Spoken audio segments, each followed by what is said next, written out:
To move forward in life, we eventually have to make decisions. We can't look at the menu forever, we can't eat everything on the menu, and let's face it, we're usually not happy when somebody else chooses for us. Studies say we average 70 decisions a day. You'd think all the information we now have at our fingertips would make decisions easier. Not really. It's actually the reverse.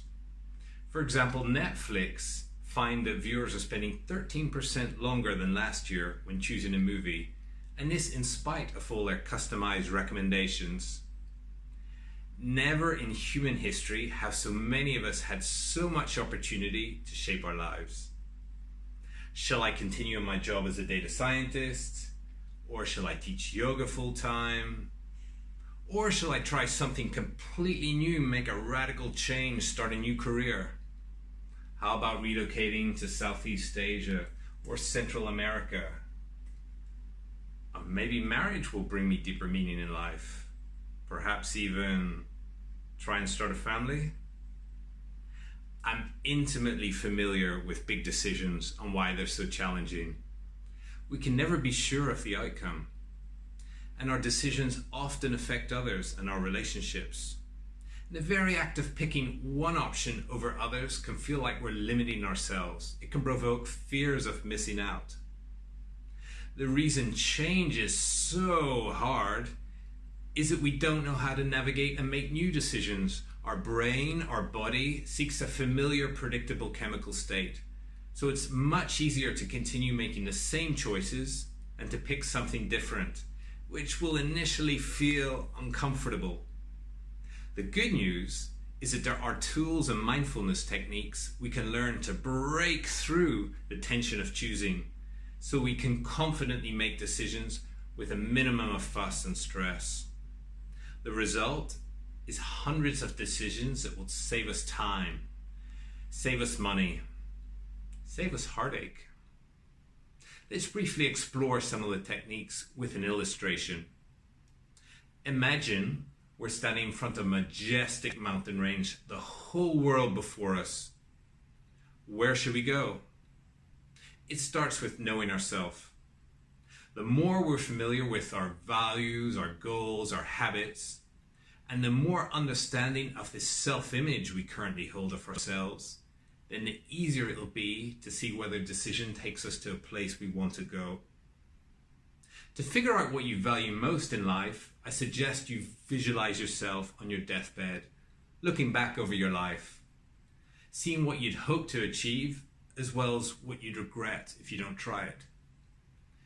This may be uncomfortable, but I encourage you to give it a go. It can be so enlightening. And to figure out whether we really want something rather than it being a temporary emotional craving, repeatedly ask yourself why you want it. Like a little child asking, why? Why? But why? As we drill down through the whys, we get to our deepest motivations. Now, our goals will naturally evolve and change throughout our lives, which brings us on to the timing of the decision. In our mountain analogy, it wouldn't make sense to pick a route to the summit if we're not going to set off until next year. Over the year, we may change. The world will definitely change. There'll be new opportunities, and some opportunities are no longer going to be available. If you're not ready to accept changes into your life at the moment, that's okay. You know, we all have periods where we seek some stability. So recognize this and consciously choose to either delay a decision if that's possible, or avoid any options with potentially big changes. So once we know ourselves a bit and we're feeling pretty good about the timing, we need to know the world around us in order to discover the obvious options available to us. Let's say that after doing some research online, talking to folks who know the area, it seems that the green and red routes are the obvious options to reach our goal of getting to the summit of Adventure Peak. It's so important we don't limit ourselves to the obvious options, but instead give our brain and imagination a chance to see what other options it can create. We're all unique beings. So the best option for you in all your awesome uniqueness might be a unique combination of the obvious routes. We often skip this step.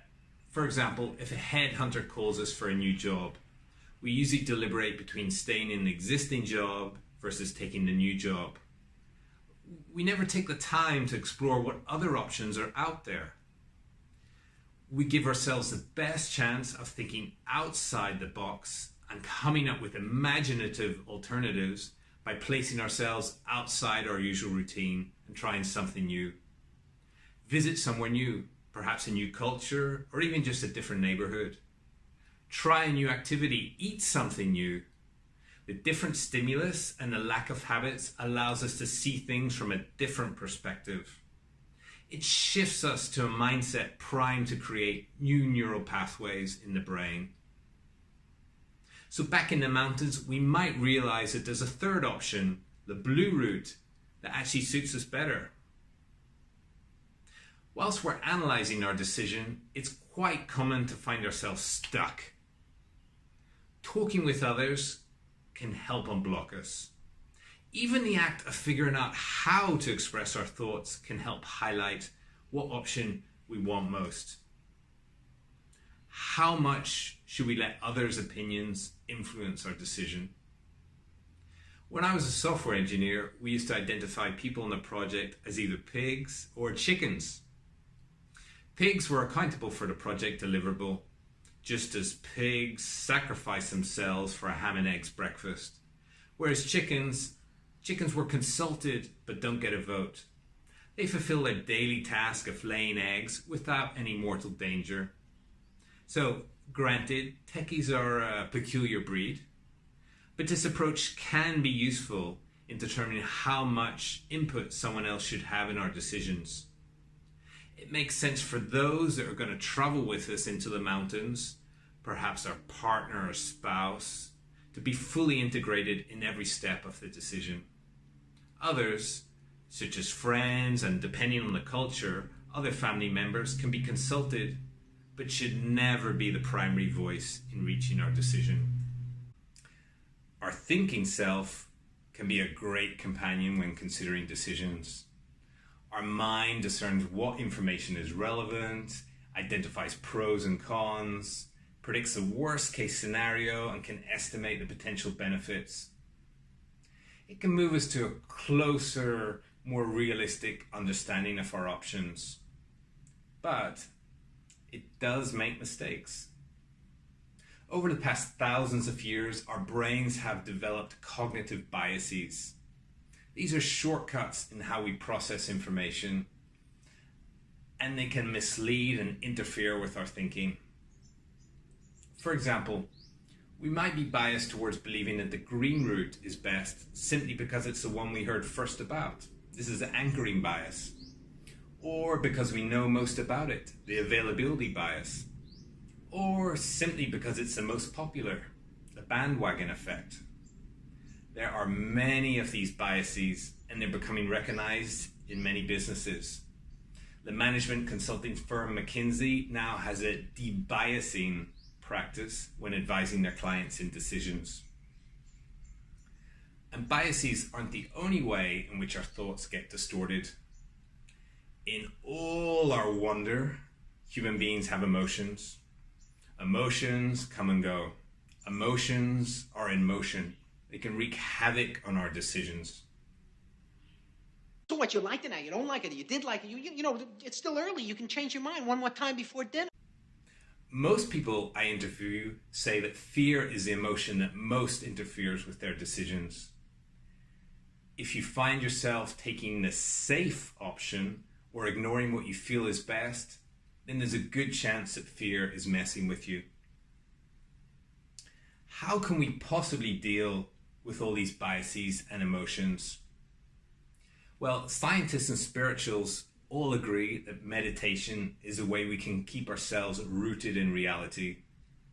Just 15 to 20 minutes of breathing practice or open awareness meditation gives us enough space to detach and avoid the distortion caused by our biases and emotions. A daily meditation practice helps us become even more grounded and less reactive.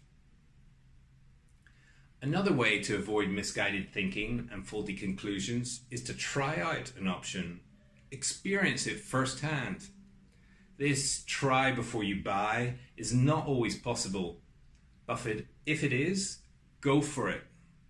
It's perhaps the easiest way to figure out whether we really want something. For example, if I'm thinking about changing career and working in a zoo, then I'll investigate if there's some way to volunteer as a zookeeper. Let's not forget that we're much, much more than our brains. There's a part of ourselves that likes to sense, likes to feel, likes to use intuition. Let's call this our subconscious self. Behavioral experiments are finding that when we overthink decisions, their quality declines, and that our unconscious perception can actually see the big picture more accurately. Listening to our subconscious gut feelings is a skill. Rarely taught, but it can be learned. We can become more sensitive to our subconscious by imagining ourselves making a particular decision and then observing the reaction in our body. Any changes in our breathing, any tensing around our shoulders or jaw. Flip a coin. The result is not important. It's how your body feels when you see the result that is an important clue into your subconscious. Now, the best decisions often use both our brain and our subconscious working together. For example, our brain can identify the worst case scenario as well as estimate its likelihood. Our gut can then sense whether it's comfortable with the risk. This is a great way to filter down our options, which makes the decision easier. The power of our brain and our subconscious can be used together in fast-forward visualizations. This is where we visualize ourselves at various points in the future, in 1 year's time, in 3 years' time, living out what the thinking self considers the most likely consequences. And then we tune in to our subconscious to sense if this is a life we truly do want for ourselves. There is a danger in overanalyzing a decision. How can we know when enough is enough?